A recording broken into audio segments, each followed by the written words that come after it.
우리가 지난주에는 금식에 대한 그런 말씀을 드렸는데요. 금식은 외식을 하기 위해서 다른 사람들에게 내가 경건하다, 내가 우월하다, 내가 영적으로 뛰어나다라고 하는 것을 보여주기 위해서 하는 게 아니고 하나님하고의 관계 속에서 하나님하고 만남이며 그리고 하나님의 인정을 얻는 것으로 족한 그러한 신앙 경건의 내용이라고 말씀을 드렸습니다. 그리고 정말 하나님이 기뻐하시는 그러한 금식의 내용들은 자기 자아를 죽이고 하나님의 뜻을 받고 그 하나님하고의 관계 속에서 세워진 그 삶을 철저히 다른 사람과의 삶의 모습에서 하나님의 사랑, 하나님의 자비, 하나님의 긍휼 이런 것을 나타내며 살아가는 삶의 모습이라고 말씀을 드린 바 있습니다. 그러면서 또 금식이 가지고 있는 중요한 의미 중에 하나는 간절함을 표현하는 하나의 방식이라 이렇게 말씀을 드렸습니다. 하나님을 향한 간절함. 오직 하나님 밖에는 답이 없습니다. 오직 하나님만 의지할 수밖에 없습니다 하는 그러한 고백이라고 말씀을 드린 것입니다.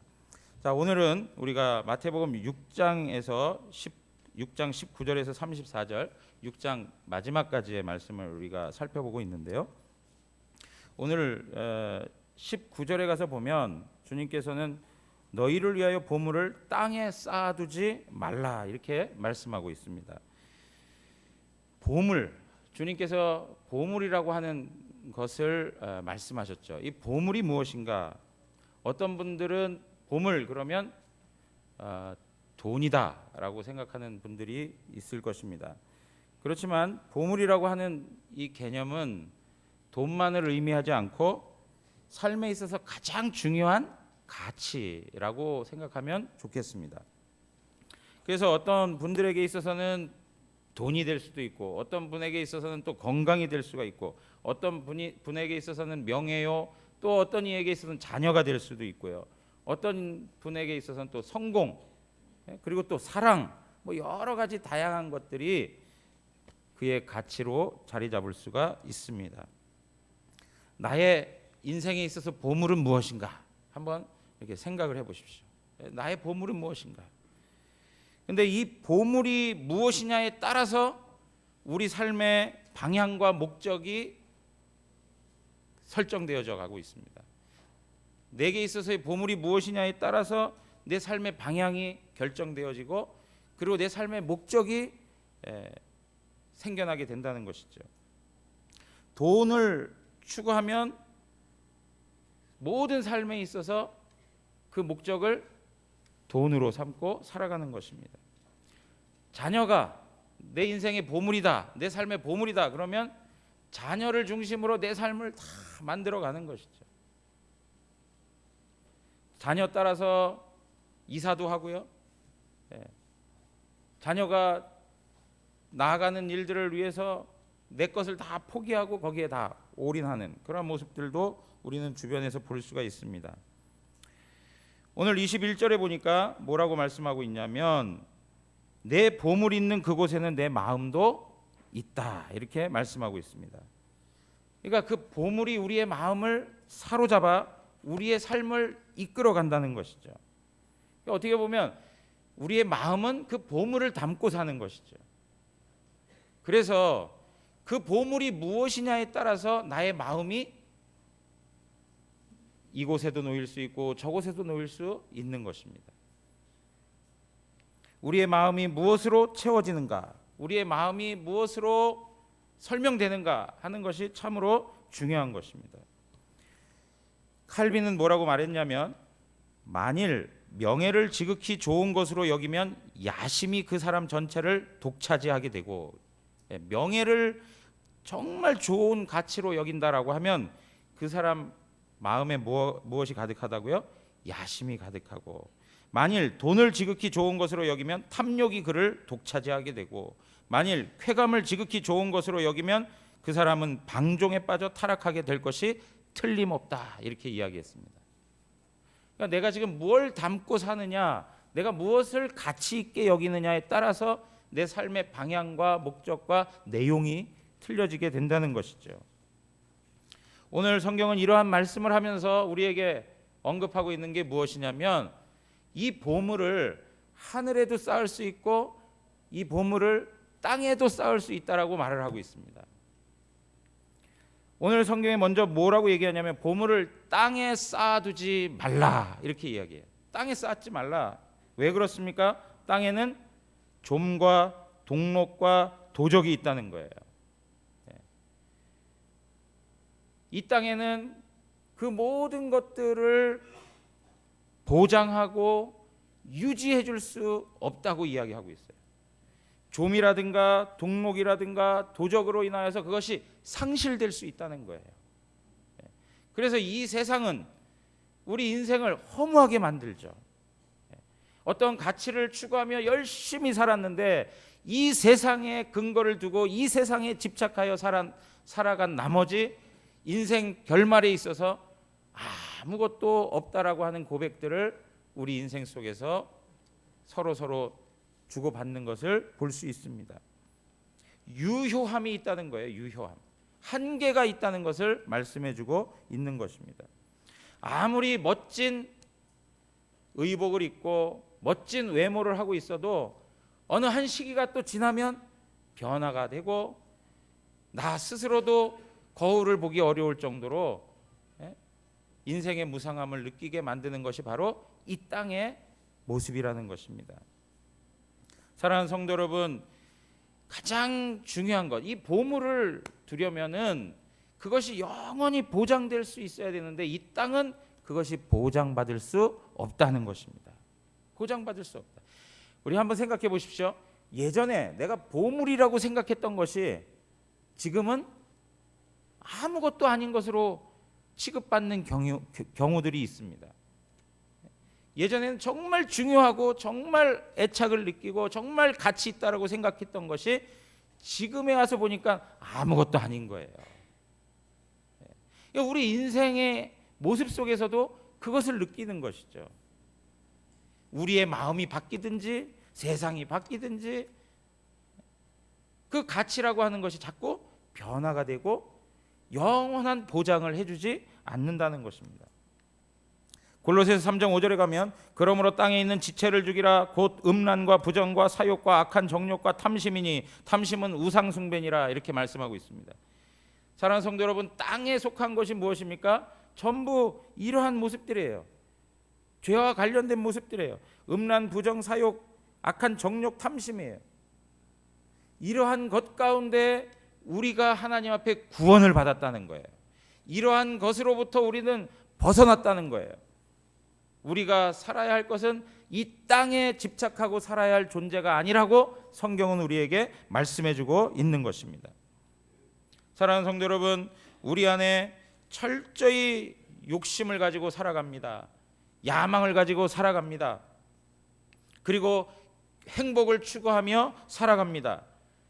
그런데 그 결과가 항상 누구에게 모아져 있냐면 자기 자신에게 모아져 있습니다. 자기 자신에게. 이것이 바로 땅에 쌓아두는 삶의 모습들인 것입니다. 그런데 반대로 우리 주님께서는 뭐라고 얘기하십니까? 보물을 하늘에 쌓아두라 이렇게 말씀합니다. 왜 그렇습니까? 오늘 말씀해 보니까 하늘에 쌓아두면 거기에는 좀과 동록과 도둑이 없다는 거예요. 땅과 반대되어서 한계성을 뛰어넘어 영원함이 유지된다는 것입니다. 영원한 보장이 있다는 것, 그것이 바로 하늘에 쌓아두는 일이라는 것이죠. 디모데전서 6장 17절 19절로 한번 가서 보시면 다 같이 한번 읽겠습니다. 시작. 내가 이 세대에서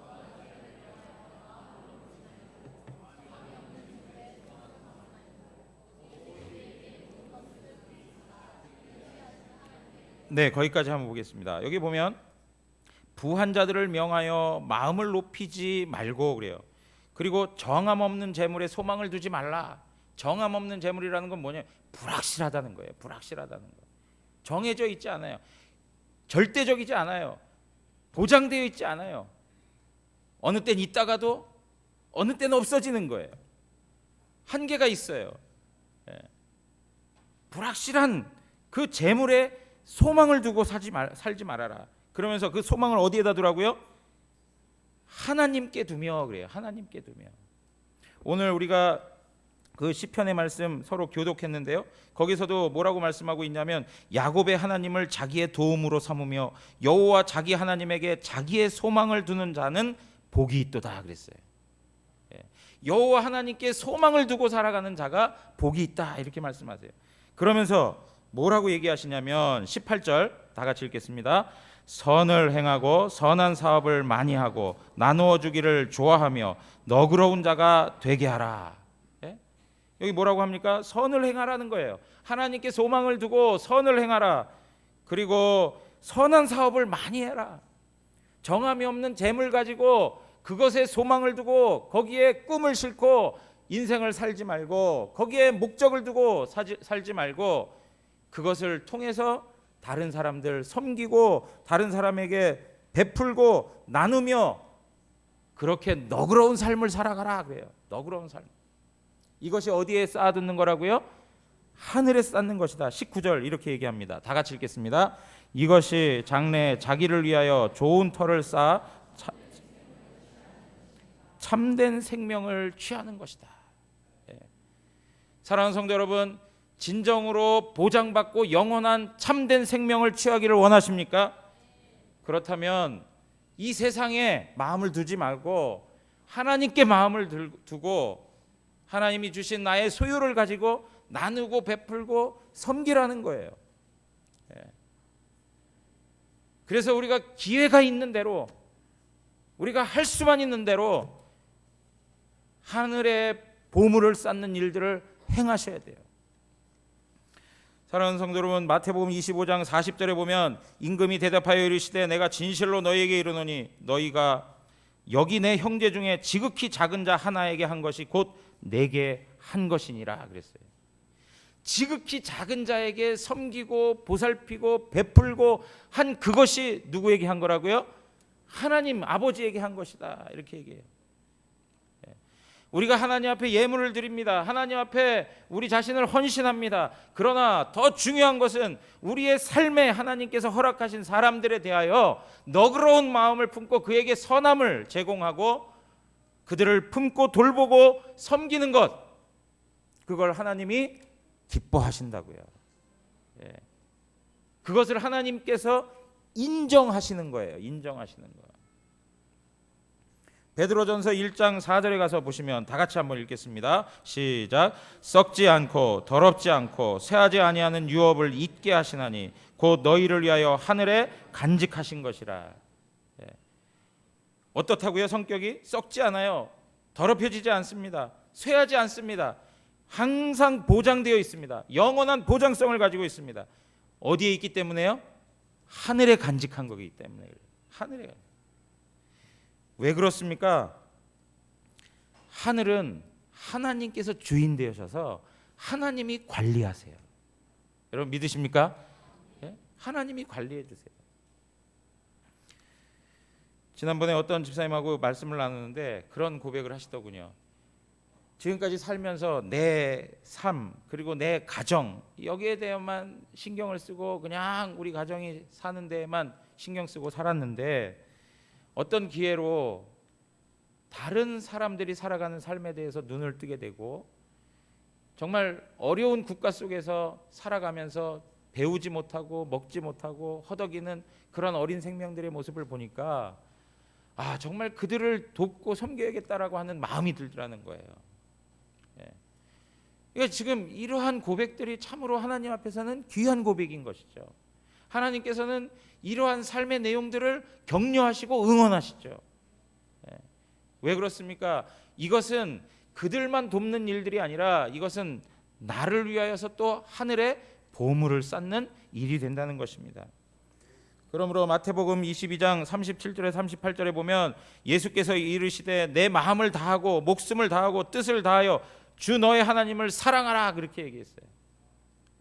하나님을 사랑하는 게 뭐냐? 그 다음에 나타나는 말씀 보면 내 몸을 사랑하듯 다른 사람들을, 이웃을 사랑해라, 이렇게 말씀하고 있어요. 사랑하는 성도 여러분, 오늘 우리의 마음이 무엇으로 채워져 있는가, 우리의 마음의 보물이 무엇인가, 이거 참 중요하단 말이에요. 그 보물에 따라서 우리의 가치가, 우리의 삶의 목적이 완전히 바뀌어버리는 거예요. 우리는 죄악으로부터 구원받고 사망과 어두움의 권세로부터, 이 땅으로부터 하나님 앞에 구원받은 하나님의 자녀들입니다. 그렇기 때문에 우리는 두 주인을 섬길 수가 없습니다. 24절에 한번 보시면, 한 사람이 두 주인을 섬기지 못할 것이니 혹 이를 미워하고 저를 사랑하거나 혹 이를 중히 여기고 저를 경히 여김이라. 너희가 하나님과 재물을 겸하여 섬기지 못하느니라 그랬어요. 우리는 두 주인을 섬길 수 있는 존재들이 아닙니다. 우리는 오직 한 분만 섬겨야 한다는 것입니다. 여기 보면 두 주인을 섬기지 못할 것이니 혹 이를 미워하고 라고 해요. 미워한다, 이를 저를 경히 여긴다, 이런 표현들이 있어요. 그를 미워한다라고 하는 것은 반대로 생각하면 전적으로 하나님 앞에 헌신한다는 이야기가 포함되어 있는 말씀이에요. 내가 세상을 미워한다, 내가 사단의 권세의 것들을 미워한다 라고 하는 말은 하나님을 향하여 전적인 헌신을 갖는다라고 하는 표현인 것입니다. 이 세상은 하나님의 통치와 사단의 영향력으로 설명될 수 있습니다. 사탄의 영향은 우리의 마음을 지배하기 원합니다. 끊임없이 유혹하고 끊임없이 우리의 마음에 비집고 들어와서 그 영역을 확장시키는 것이 바로 사단의 권세입니다. 그러므로 우리는 늘 경계하고 우리의 마음을 사단에게 내어주지 말고 우리의 마음이 오직 하나님의 전적인 통치만을 받을 수 있도록 주님 앞에 우리 자신을 드려야 할 것입니다. 이렇게 하는 데 있어서 중요한 것이 뭐냐니까 바로 눈입니다. 눈. 오늘 마태복음 6장 22절에서 23절을 보면 눈은 몸의 등불이니 그러므로 내 눈이 성하면 온몸이 밝을 것이요 눈이 나쁘면 온몸이 어두울 것이니 그러므로 내게 있는 빛이 어두우면 그 어두움이 얼마나 더하겠느냐 그랬습니다. 지금 눈에 대한 비유의 말씀을 하시는데 이 말씀을 그냥 하신 게 아니라 하늘의 보물을 쌓고 사는 삶을 살아가느냐 아니면 땅의 보물을 쌓고 사는 삶을 살아가느냐, 이것을 정확하게 분별할 수 있는 것이 무엇이냐면 영적인 안목이라는 거예요. 영적인 안목. 내가 과연 하나님 앞에서 하늘을 바라보고 하늘에 나의 보물을 간직하고 삶을 살아가는가, 내 삶이 정말 하나님 앞에서 인정하시는 그런 삶의 내용인가 라고 하는 것을 분명하게 볼 수 있는 것이 무엇입니까? 눈이라 이거예요. 눈. 오늘 우리가 눈을 다 이렇게 가지고 살아갑니다. 물론 우리 교회 가운데 또 시각 장애를 겪으시는 분도 계십니다. 시각 장애를 겪는 분들 아무리 좋은 지도가 있고 내비게이션이 있어도 그 길을 걸어갈 수가 없습니다. 눈의 역할을 제대로 해줘야만 우리는 성하게 삶을 살아갈 수가 있는 것입니다. 마찬가지로 오늘 이 마태는 바로 이 마태복음을 통해서 예수님께서는 바로 이 말씀을 해주시는 것입니다. 영적인 눈이 열려야 영의 세계를 볼 수 있다는 것이죠. 영적인 눈이 열려야 하늘의 보화가 쌓여지는 것을 볼 수 있는 것입니다. 영적인 눈이 열리지 아니하면 우리는 이 세상에 주목할 수밖에 없고 이 세상에 마음을 빼앗길 수밖에 없습니다. 어저께 부모 특강 오셔서 말씀을 전해주신 전사님이 그런 말씀을 하셨다고 그래요. 요새 아이들이 자꾸 보여지는 것에 민감하더라는 거예요. 그냥 보이는 것에만 집착해요. 보이는 것이 전부 다예요. 보이지 않는 것은 거부하는 시대가 되어버렸다는 거예요. 그 속도를 더 가속화시키는 게 무엇이냐니까 스마트폰이라는 거예요. 항상 보는 거예요. 항상 보는 거예요. 그러니까 우리의 자녀들 가운데에서도 그런 고백을 하더래요. 아빠, 보이지 아니하는 하나님이 믿겨지지가 않아요. 하나님 영이십니다. 영이시기 때문에 보이지 않습니다. 그 하나님을 볼 수 있는 것은 우리의 영적인 눈이 열려져야 됩니다. 영적인 눈이 열려져야 돼요. 그래야 무엇이 옳고 무엇이 그른지를 분명히 파악할 수가 있습니다. 내 신앙의 내용이 하나님 앞에서 바른지 아닌지를 확인할 수 있는 분별력이 어디에서 옵니까? 영적인 안목에서 옵니다. 영안이 있어야 된다는 거예요. 영안. 그래서 우리가 하나님 앞에 늘 간구하셔야 되는데 그게 무엇이냐니까, 하나님, 내 영적인 시력을 온전히 회복시켜 주시옵소서. 영적인 시력이 있어야 돼. 시력.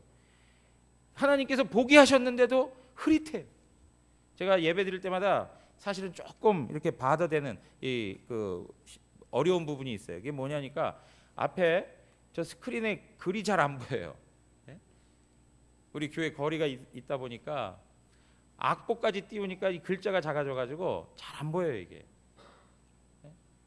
눈은 떠서 보이는데 명확하게 보이지 않으니까 이게 제대로인지 아닌지 분간이 안 갈 때가 있어요. 정확한 가사를 불러야 되는데 그러지 못할 때가 있더라는 거죠. 사랑하는 성도 여러분, 우리 안에 영적인 눈이 띄어져야 하고, 그 띄어진 눈이 분명한 시력을 가지고 바라볼 수 있는 능력이 있어야 됩니다. 바라볼 수 있는 능력이 있어요. 그래서 우리가 기도하셔야 돼요. 이 영적인 세계는 영안이 열려야만 볼 수 있는 거예요. 하나님께서 허락하신 그 놀라운 세계를 이 영적인 눈을 통해서 보게 되고, 성령 하나님의 역사하심을 이러한 영적인 안목을 통해서 확인하게 되는 것이죠. 근데 우리가 그것을 가지지 못하면 늘 판단하고 보고 헤아리는 것이 육신적으로만 하는 거예요. 이 세상적인 것으로만 하는 거예요. 이 땅의 것으로만 판단하는 거예요. 오늘 우리 안에 믿음의 눈을 열기를 원합니다. 오늘 여기에 보면, 오늘 하나님의 말씀을 통해서 우리가 확인해야 될 것은 무엇이냐면, 우리의 삶에 있어서 돈도 필요합니다. 우리의 삶에 있어서 주변 사람과의 관계도 필요합니다. 우리의 삶에 있어서 직장도 필요하고요. 우리가 살아가는 데 있어서 상당히 많은 것들이 다 필요하고 존재해야만 합니다. 우리가 그것을 배척하자는 것이 아닙니다.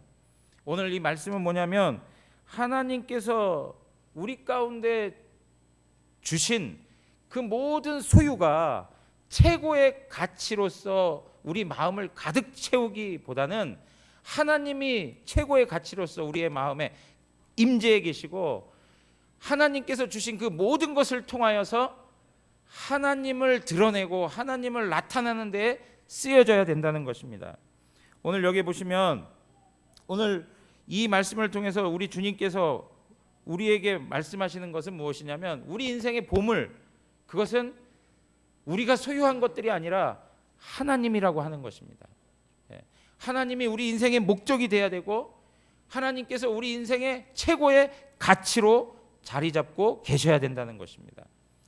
우리가 지금까지 소유하고 경험하고 누리고 했던 그런 모든 것 속에서 하나님이 먼저인가, 하나님이 우선인가 하는 문제를 언급해주고 있는 것입니다.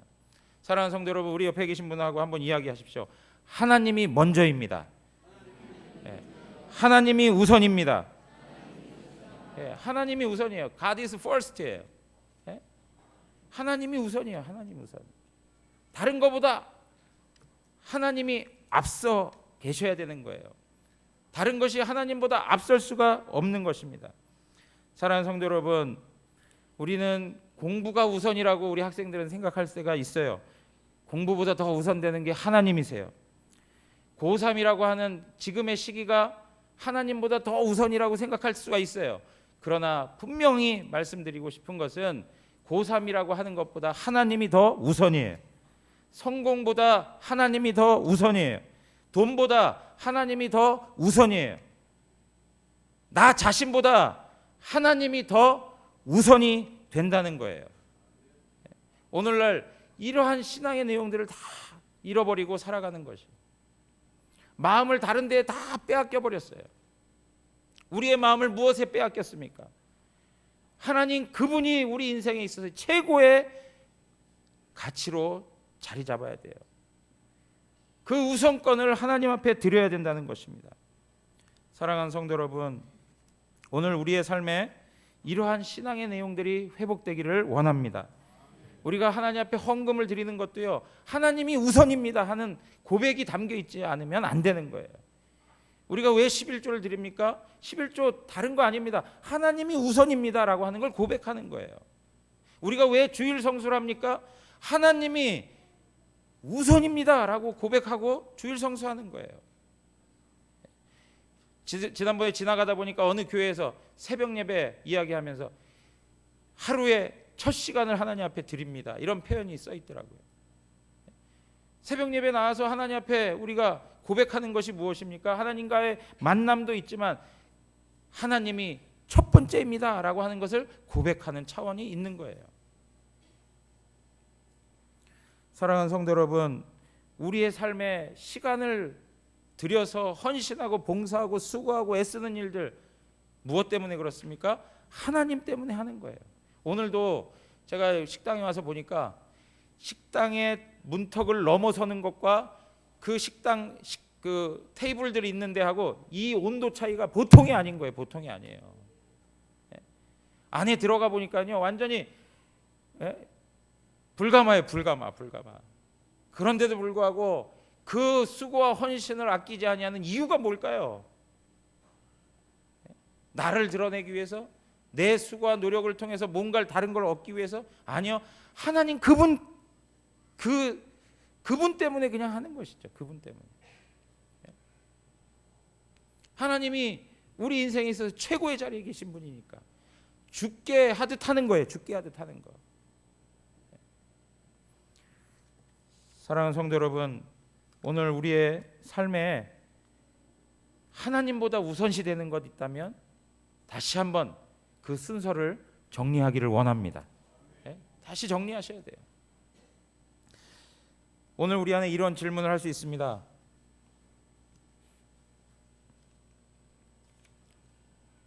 보물을 하늘에 쌓아두는 삶을 살아간다면 우리 삶의 필요는 그럼 어떻게 해야 됩니까? 우리 삶의 필요에 대해서는 그럼 어떻게 해야 할까요? 하는 것이 우리의 또 질문일 수가 있습니다. 오늘 25절에서 34절에 보면 의식주에 대한 문제를 예수님께서 언급해 주십니다. 근데 여기에서 가장 반복적으로 많이 나온 키워드가 뭐냐면 염려라고 하는 단어예요. 염려.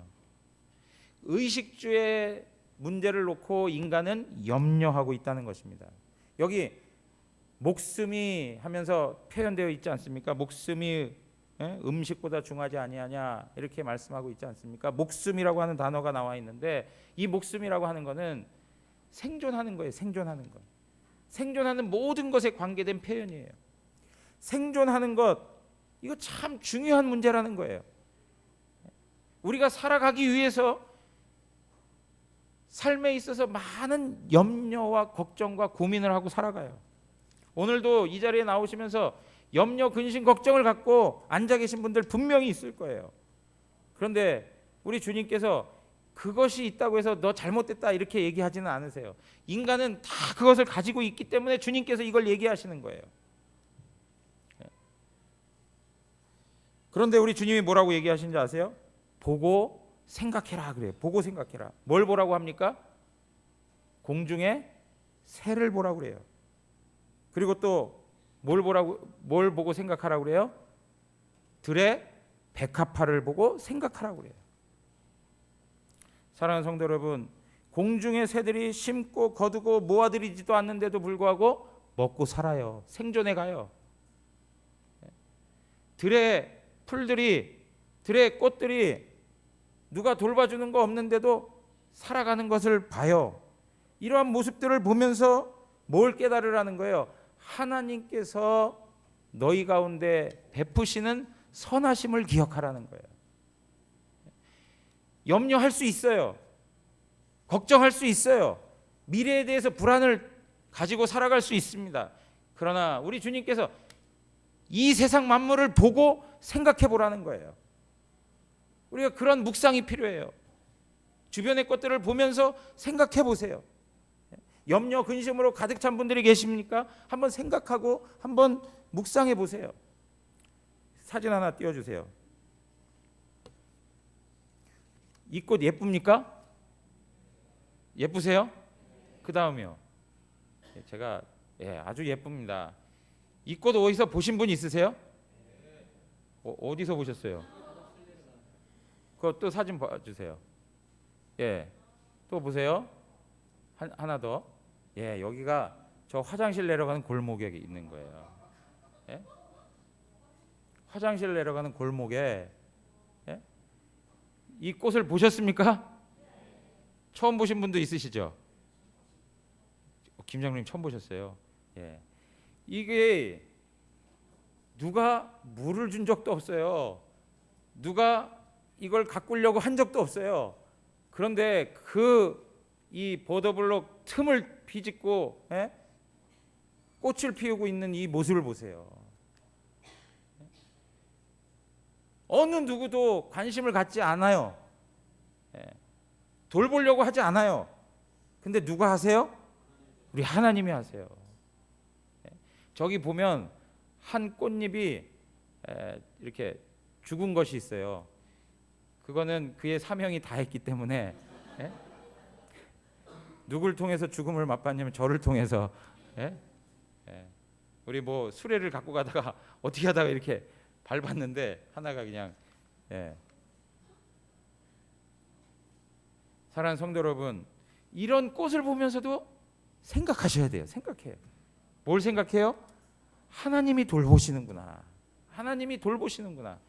그냥 우리가 이 땅의 보물을 막 추구하고 이 땅의 방식대로 살지 않아도 하늘을 바라보고 하늘에 간직하며 하늘의 보물을 쌓은 그러한 삶을 살아도 하나님이 우리 인생 돌보시는구나. 그것을 깨닫고 살아가야 된다는 거예요. 사랑하는 성도 여러분, 오늘 이 말씀 보시면 왜 염려를 합니까? 오늘 말씀 보면 염려하는 이유가 뭐냐니까 믿음이 적기 때문에 그렇다는 거예요. 믿음이 작기 때문에. 자, 염려한다고 해가지고 키를 더 자라게 할 수 있습니까?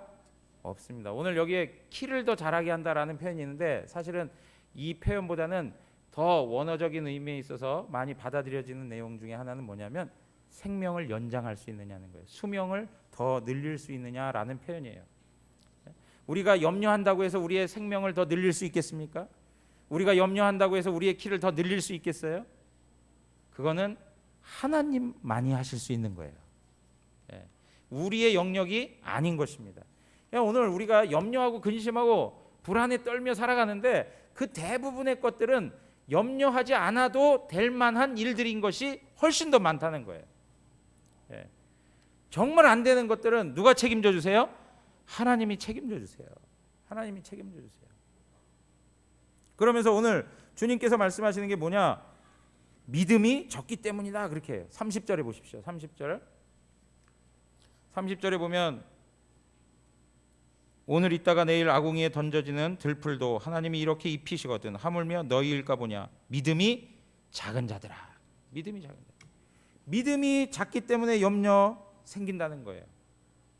사랑하는 성도 여러분, 믿음이 있으면 염려가 되지 않습니다. 믿음이 있으면 상황 보게 되지 않습니다. 염려가 어디서 옵니까? 상황을 보기 때문에 오는 거예요. 자꾸 환경을 보기 때문에 오는 거예요. 이 땅의 현상들만 보기 때문에 우리 가운데 염려가 찾아오는 거예요. 사랑하는 성도 여러분, 문제와 상황과 이 환경을 보지 말고 우리를 돌보시는 하나님 아버지를 보기 원합니다. 하나님 아버지를 보셔야 돼요. 그것이 믿음인데 오늘 믿음이 작은 자들아 하면서 믿음 내용의 세 가지를 회복하라고 주님께서 말씀하십니다. 첫 번째 뭐냐면 우리가 이방인이 아니라 하나님의 자녀라는 것입니다. 32절입니다. 한번 다 같이 읽겠습니다. 시작. 이는 다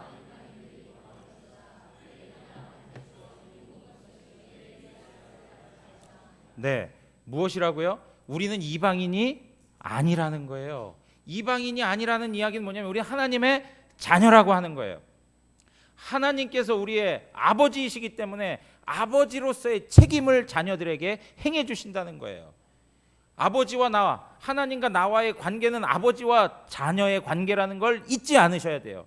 우리가 믿음이 약해지는 게 무엇이에요? 바로 이 관계를 놓친다는 거예요. 이 관계. 하나님이 우리의 아버지 되신다는 거, 나는 하나님의 자녀가 된다는 거, 이것은 끊임없이 우리가 붙들고 살아야 할 중요한 말씀인 것입니다. 두 번째가 무엇이냐?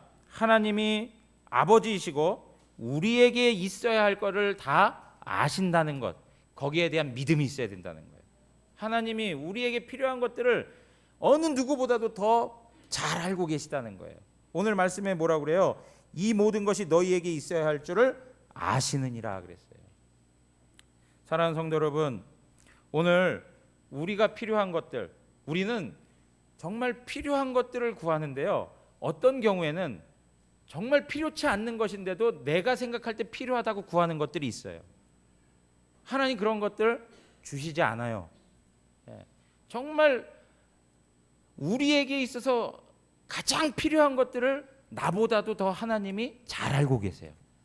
그래서 하나님께서 아버지로서 우리에게 정말 필요한 거라면 우리에게 마땅히 허락해 주시는 분이세요. 근데 아직 허락을 안 해주신다, 그러면 뭐예요? 아직은 필요하지 않은 것일 수 있어요. 시기를 조절할 수 있는 것일 수 있어요. 그리고 그것이 우리에게 유익이 되지 않기 때문에 주시지 않는 것일 수 있는 것입니다.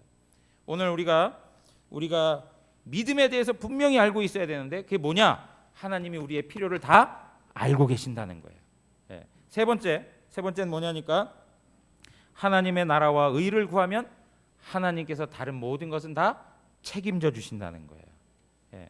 오늘 말씀에 보면 하나님의 나라와 그 의를 구하라, 그리하면 이 모든 것을 너희에게 더하시리라, 이렇게 말씀하고 있습니다.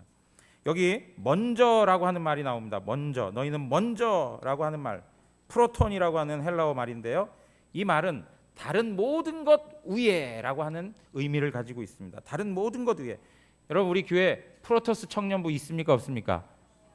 있죠. 그 프로토스라는 말이 같은 어원에서 나온 거예요. 첫 번째라고 하는 거예요. 오늘 우리의 첫째 되는 것이 무엇이냐? 바로 하나님을 구해야 된다는 거예요. 하나님. 여기 그의 나라와 그 의를 구하라라고 하는 말은 주기도문에서 우리가 배웠던 그 말씀이에요.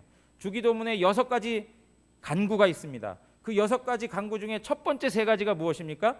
하나님을 구하는 것이었어요. 하나님을 구하면 하나님께서 다른 3가지를 응답해 주신다는 거예요. 사랑하는 성도 여러분, 오늘 우리 안에 이러한 믿음이 온전히 회복되기를 원합니다. 내가 내 필요한 것들을 막 늘어놓고 구하지 않아도 하나님 나라를 구해보세요. 하나님의 의를 실천하면서 삶을 살아가 보세요. 내가 얻을 거에 대해서 생각하지 마시고 내가 하나님 앞에서 어떠한 신앙적 태도를 가지고 살아가야 하는가, 이것이 더 중요한 거예요. 내가 전적으로 하나님을 구하고 살아가는가, 거기에서 실패하면 안 된다는 거예요. 내가 하나님을 온전히 구하고 하나님하고의 관계만 회복되면 다른 인생의 문제들은 하나님께서 해결해 주실 줄 믿습니다. 하나님이 인도해 주세요. 그런데 오늘 주님께서 이 말씀을 하시면서 주님이 쓰시는 수사법이 있어요. 그게 뭐냐니까 아폴티오리라고 하는 이런 이 방법인데요. 이게 무슨 얘기냐면, 이 단어를 찾아보니까 이게 참 어렵더라고요. 이 단어가 이 스페인어에서 나온 단어인데 의미를 보니까 더욱더 유력한 이유로라고 하는 의미를 가지고 있어요. 그러니까 더욱더 분명한 이유를 설명해 주시는 방식을 써서 그 제자들에게 말씀해 주고 있는 거예요. 이게 무슨 말이냐면, 주님께서 목숨이 음식보다 중하지 아니하며 몸이 의복보다 중하지 아니하냐 하면서 비교하시면서 하나님께서 정말 원하시는 그러한 내용들을 설명해 주시는 방식인데, 오늘 뭐라고 얘기하냐면 26절에 가서 보면 공중의 새를 보라 심지도 않고 거두지도 않고 창고에 모아들이지도 아니하되 너희 하늘 아버지께서 기르시나니 너희는 이것들보다 귀하지 아니하냐 그래요. 그러니까 하나님께서 다른 것들도 다 보살피시고 보호하시고 챙겨주시는데 너희는 그것들보다 더 귀하다는 거예요. 그래서 하나님 앞에서 살아가는 삶에 있어서 염려할 것이 없다는 거예요. 하나님이 공중의 새들도 먹이시는데 들에 핀 풀들도 하나님이 세우시는데 너희들 하나님의 자녀인 너희들을 그냥 두실 리 없다는 것을 이러한 수사법을 통해서 하나님 예수님께서 우리에게 말씀해 주고 있는 거예요. 그런데 여러분 보십시오. 이 말씀을 생각하면서 제가 마음속에 들어왔던 것은 하나님이 가장 사랑하는 아들 예수 그리스도를 우리를 위해서 주셨어요. 우리를 구원하시고자 우리에게 죄사함을 주시고자 우리에게 영생을 주시고자 하나님의 아들 예수 그리스도를 보내주셨어요. 하나님의 아들 예수 그리스도를 보내주셨으면 다른 거 못해 주실 게 뭐가 있냐 이거죠. 가장 귀하신 하나님의 아들을 우리를 위해서 주셨다면 다른 거 못해 주실 게 뭐가 있냔 말이에요. 사랑하는 성도 여러분, 마음에 염려가 생기는 것이 인간의 모습입니다. 그렇지만 다시 한번 우리의 마음을 하나님께 두기를 원합니다. 우리를 사랑하셔서 그의 아들을 우리에게 보내주셨던 그 하나님이 우리의 삶에 필요한 것들까지라도 하나님께서 보내주시고 공급해 주실 줄을 믿습니다. 우리는 무엇보다도 하나님께 마음을 두고 사시면 되는 것이에요. 하나님께 우선권을 드리고 사시면 되는 거예요. 오늘 이러한 신앙의 내용들을 하나님 앞에서 다시 한번 회복하시고 믿음으로 승리하는 우리 대구 영안교회 모든 성도님들 되시기를 주님의 이름으로 축원합니다. 우리 시간에 그 주보에 나온 찬양하지 않고요. 사랑하는 나의 아버지 찬양으로 올려드리겠습니다.